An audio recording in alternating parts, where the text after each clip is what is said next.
Some companies receive shareholder proposals from certain eligible shareholders that get placed on the ballot for shareholders to vote upon, regardless if the company wants them on the ballot or not for their annual shareholders meeting. There's an SEC rule, Rule 14A8, which enables companies to attempt to knock shareholder proposals out of the proxy. But some shareholder proposals make it into the proxy either because that SEC rule doesn't permit the exclusion or because companies are okay with placing them on the ballot. Today on Zippy Point.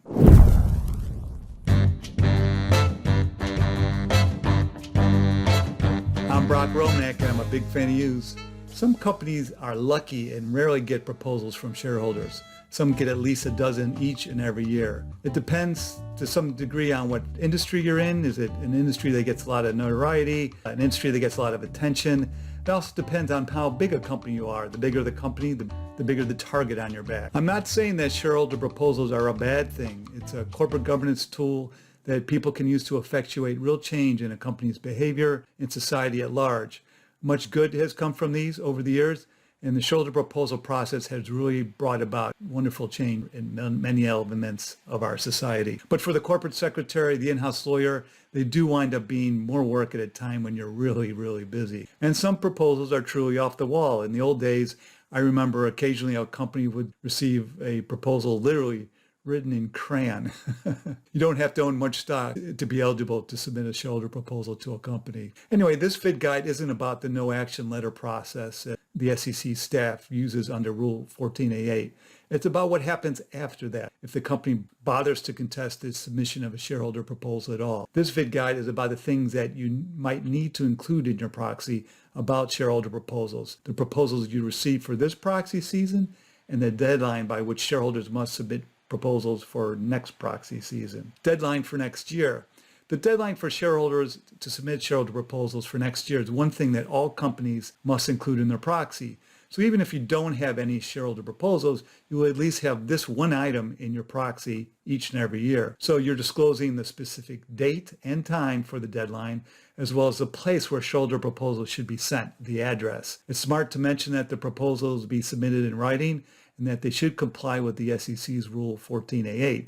Put the proponent on notice that they should comply with the SEC's rules. Under Rule 14A8E, the shareholder must ensure that its proposal is received at the company's principal executive offices no fewer than 120 calendar days before the date on which the company released its definitive proxy statement in the prior year. So that's the rule that requires a company to set a deadline. So they pick a specific date. So as stated in this rule itself, the deadline normally is disclosed in the company's proxy the prior year. If the company moves its deadline, for some reason it has to move it during the course of the year, the rule specifies how you go about disclosing that to your shareholders in a Form 10-Q. This deadline is typically mentioned near the back of the proxy in the other information type of section, where information about how shareholders can submit a candidate to be a director nominee also reside. So here's an example from Delta's proxy. You can see how they do it. And here's Microsoft's proxy disclosure about this.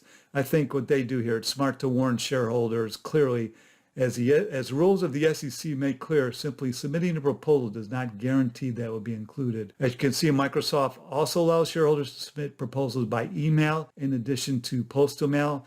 You're not required to allow submissions by email, but some companies obviously do, including the shareholder proposal and supporting statement. So if you're including a shareholder proposal in the proxy, those typically come along with a supporting statement from the proponent. There are very few things you can do to change those things, and there's quite a lot of things that you can't change. So what can you change? Well, you can exclude a shareholder proponent's name, their address, and the number of voting securities that they own.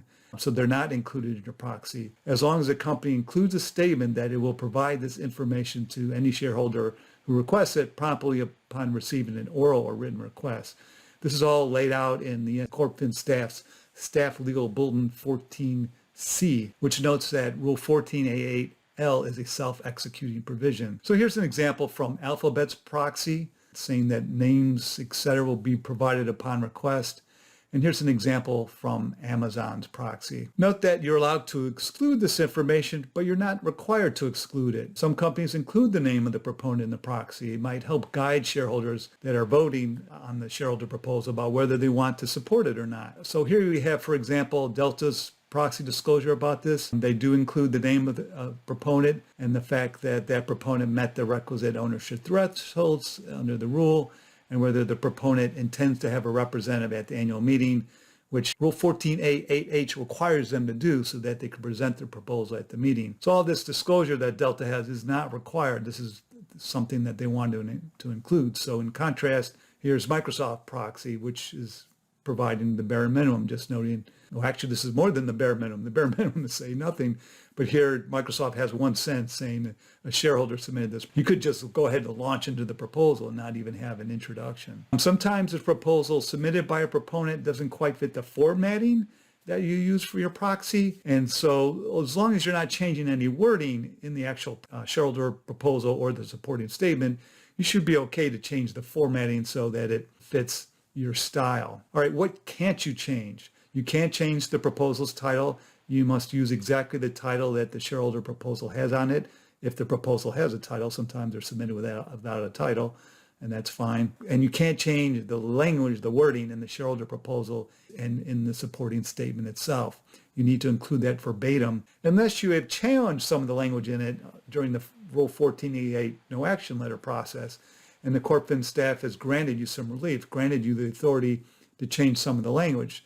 This typically happens if you have argued that some of the things in the proposal or the supporting statement were materially false and misleading under Rule 14A8I3, and the staff's response letter permits the altering of that very specific language. We're talking about usually a couple of words, changes that you've sought to request or the relief that the staff has granted. So you have to follow what the staff allows you to do. Of course, you still might be able to negotiate changes to the proposal's language or a supporting statement's language directly with the proponent. Maybe they had some typos or something wasn't right and you want to point that out and they're amenable to making the change. But many companies decide to leave that sort of thing in the proposal, leave that sort of thing the way it is. They're not going to support the proposal on the theory that shareholders are less likely to support a proposal, that's written with bad grammar that looks kind of quirky. So along these lines, sometimes the proposal and supporting statement is not well written and just sort of abruptly ends. And if you're a reader of the proxy statement, you're reading it and all of a sudden there's this ending and it's kind of strange. How do you fix that? How do you guide the reader? And here's something that Amazon has done in its proxy statement, making it clear when the supporting statement ends. I should mention that under Rule 14A8L2, the company is not directly or indirectly liable for the language in the shareholder proposal or supporting statement that it includes in its proxy. So if that part of the proxy is false and misleading information, you're not on the hook for that. So here's an example from Prudential. They come right out and say, they note that they've included these shareholder proposals and they might not be accurate. And then you might as well just, as long as we're here on Prudential's proxy, note that they have chosen to include the proponent's address, share ownership, etc., even though it's not required. In this case, it's John Chevedden, the well-known proponent. Statements in opposition. So most companies include disclosure about how the board, the company doesn't support the shareholder proposal. This is called a statement in opposition, and that disclosure is governed by Rule 14A8M. Two things to note. First, there are times when a company will actually support a shareholder proposal. That does happen.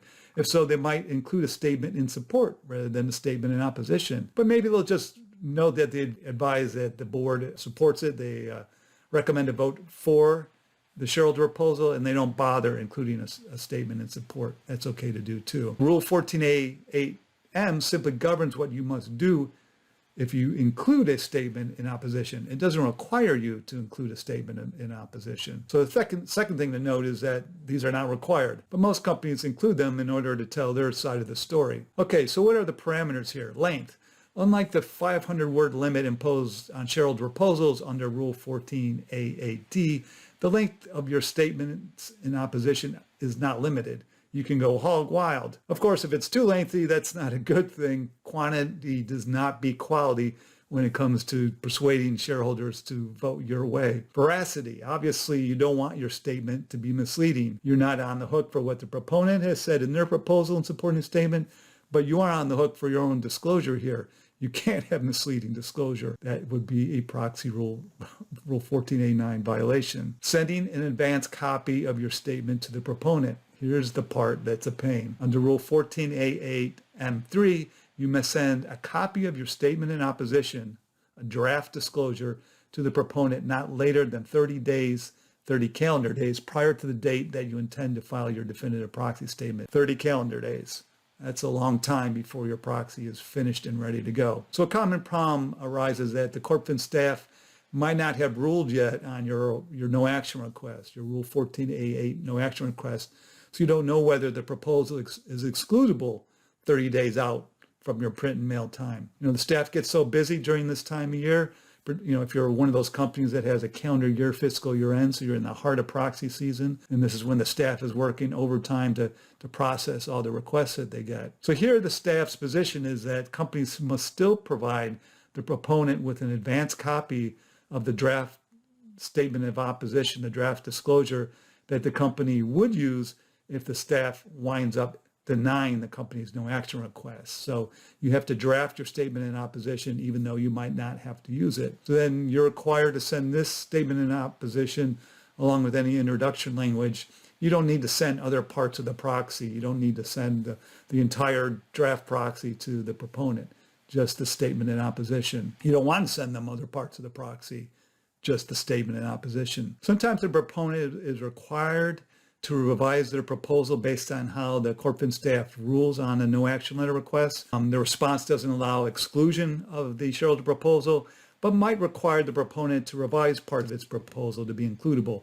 This is fixing some of the false and misleading stuff I mentioned before under Rule 14A8I3. In that case, if you revise your statement in opposition because the proposal has been revised, you must provide that revised statement the draft statement in opposition to the proponent again, not later than 5 calendar days after the receipt by the company of the revised proposal from the proponent. Okay, let's get to why you need to share a copy of an advance copy in the first place. The proponent doesn't like what they see. If a proponent gets your draft disclosure and believes that your statement in opposition is materially false or misleading, it can complain to the SEC staff. Under Rule 14A8M2, such a complaint must be lodged promptly by sending a letter to the staff containing the specific facts demonstrating the inaccuracy of the company's statement, along with a copy of the company's draft statement in opposition. The SEC staff doesn't have that yet because it's just a draft. And so you might not have filed your definitive proxy yet, and you might not have been required to file a preliminary proxy statement because you have a shareholder proposal on the ballot doesn't trigger one of the 8 carve-outs under Rule 14A6A notes when you need to file a preliminary proxy statement. I have a separate Vid-Guide on that. And when the shareholder proponent sends a letter to the SEC complaining about your draft disclosure, it has to send you a copy of that letter too at the same time. This is because the SEC staff wants the parties to resolve their differences. They don't like being the referee. And that's indicated in Rule 14A8M2, that they want the parties to resolve their differences. If the staff agrees with the proponent's concerns, their complaint about your disclosure, staff will normally call you up on the phone and ask you to change the portions of the disclosure it doesn't like. Let's look at some examples of statements in opposition. So here's one from Microsoft. You can see the introduction about recommending a vote against, and the title of this section is Statement in Opposition. Here you have Delta's example, and it just uses statement in opposition as a header. It doesn't bother in the introduction to repeat that the board recommends voting against. That comes at the end of the statement in opposition. Sometimes companies put it in both places, sometimes just once. It's probably elsewhere in the proxy. And then you're going to see an example of a proxy card soon, and you'll see it's going to be on that too. And then here's Prudential. I like the caption and design at the beginning and the end of their statement in opposition. So let's go ahead and talk about proxy cards. As I mentioned in my Vid-Guide about proxy cards, you can't get cute when you're listing shareholder proposals on the proxy card. You have limited space. In this case, the proponent can't dictate how you describe their shareholder proposal on the proxy card. You get to decide that, but you can't get too cute about it. You can't describe the shareholder proposal in a way that might confuse shareholders. So the CorpFin has an interpretation, a compliance and disclosure interpretation that provides a warning not to obscure the listing of shareholder proposals on proxy cards. And it actually lists 5 examples of what type of language is not permissible on a proxy card. Rule 14A4A3 states that the proxy card is required to identify clearly and impartially each separate matter intended to be acted upon. And this is where the genesis of this CorpFin staff interpretation comes from. Proposals on the proxy card are typically ordered in the same way that the proposals are ordered in the proxy statement. So usually the company will have its management proposals as the first bucket, the first group of proposals in the order. And then if there's any shareholder proposals that actually supports or are neutral on, those would probably come next. And then the shareholder proposals where they're recommending that shareholders vote against them, those will come at the end. But there's no required, the SEC doesn't require any order. This is the way, common sense, you probably want it. Let's look at an example here from Microsoft. Their big box where you're going to check about how you're going to vote starts with the board's recommendations about how they want shareholders to vote. And then here they're mentioning vote for our stuff, vote against the shareholder proponent stuff. And then if you look at each individual shareholder proposal, you see they have a parens underneath each one saying that the board recommends a vote against. This is not required to be done, but this is a way for you to market how you want shareholders to vote. So learn more about shareholders proposal situations that you might find yourself in by going to zippypoint.com or search YouTube with the hashtags of hashtag shareholder proposals, hashtag zippypoint.